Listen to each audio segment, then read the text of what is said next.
šajā brīnišķīgajā dienā visiem, kas ir kopā ar mums. Mēs tiekamies Triggerī, un šodien top mūsu otrais raidījums. Un es šodien neesmu viena. Es esmu kopā ar savu brīnišķīgo sarunu biedri. Man ir viese Santa Getmančuka, pasākumu kāzu vadītāja, mana kolēģe un draudzene. Un Santai ir viedoklis par mūsu tēmu randiņu kultūru Latvijā. Es domāju, ka nevienam nav sveša aplikācija Tinders, ja? Vai otra puse, vai kas mums vēl tur ir? Badu. Ir jauns Badu un Bumbles vēl, kur sievietes citu raksta pirmās. Jā, tieši tā. Un teiksim tā, 80% no tiem jaunajiem pāriem, kas pie manis atnāk, ja, vismaz pagājušajā sezonā, tie bija pāri, kas ir iepazinušies Tinderī.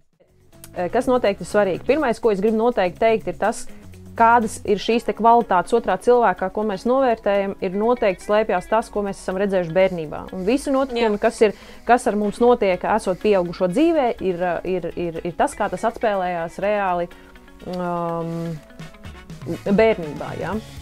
Ja, piemēram, bērnībā meitenīte ir redzējusi, kad kā tētis labi izturās pret mammu, dāvina tur ziedus, lutina viņu, ja? Tad visticamāk šī meitenīte izaugot par lielu cilvēku, viņa noteikti gribēs, lai viņas vīrietis dara tieši tāpat. Un tā tas ir, un tur var izstiepties vai sarauties, bet visi notikumi, kas ar mums notiek tieši tagad pieaugušo dzīvē, ir tas, kā mēs esam to izpratuši, esot būdami mazi bērni.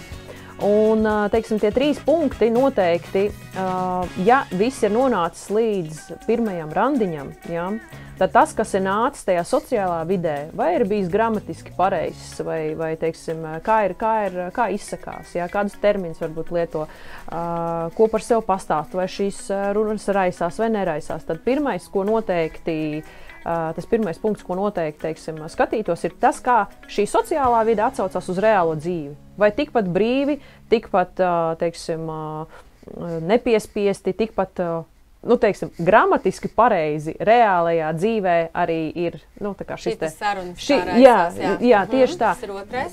Tas drīzāk būtu pirmais punkts. Tas ir pirmais? Tas ir pirmais punkts. Es teicu, ka tās tie punkti... Es redzēju, cik plaši īstenībā sievietes vēro. Minks vēro. Jā. Tieši tā. Un, jā, tas noteikti ir pirmais, bet tā ideja līdz tam, ja, tas ir tas, kā mēs esam auguši, sapratuši lietas bērnībā. Otrais punkts noteikti ir, teiksim, šī te izturēšanās, vai, piemēram, tīri elementi. Pirmajās reizēs noteikti sieviete to skatās, vai atver durvis, piemēram, vīrietis. Jā, vai, piemēram, atbīda krēslu, ja dodās uz kaut kādu. Pakar mēteli, atver mašīnai.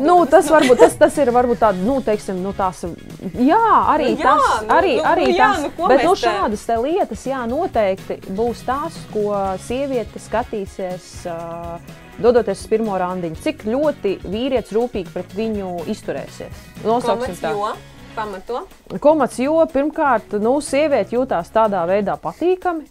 Ja? Un noteikti sievietē nevajag izrādīt to, es visu varu visu pati. Jā, mēs dzīvojam tādā laikā, kur sievietes ļoti daudz ko var, bet mums ir vīrieši. Ja, mums ir vīrieši, un vīrieši ir šis stiprais dzimums. Ja mēs atkal atskatāmies, man vienmēr visu patīk salīdzināt ar tādiem pirmsākumiem, ar pagātni, un tā varbūt kāds to nosauks par ledus laikmetu domāšanu, ja? Bet tā tas dzīvē ir mūsu visumā, tad daudz kas ir tā arī iekārtots, kad senos laikos mamutu mājās nesa vīrietis. Jo vīrietis ir stiprais dzimums, ja, vīrietis ir stiprais tā kā tēls attiecībās, un sieviete bija tā, ka šo mamutu sadalīja.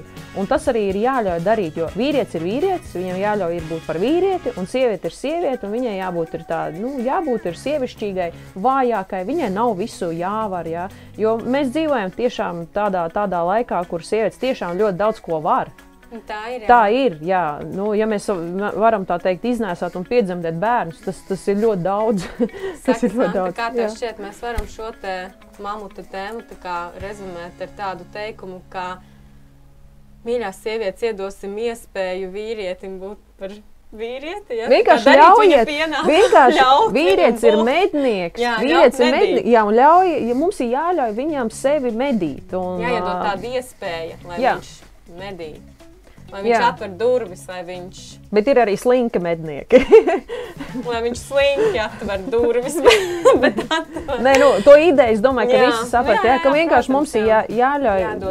Jādod iespēju vienkārši sev medīt un jāļaujās plūsmai, un pēc tam jāskatās, vai tas tā kā rezonējās ar to, kā mēs jūtamies, kādas ir mūsu vērtības vai nē. Un trešais...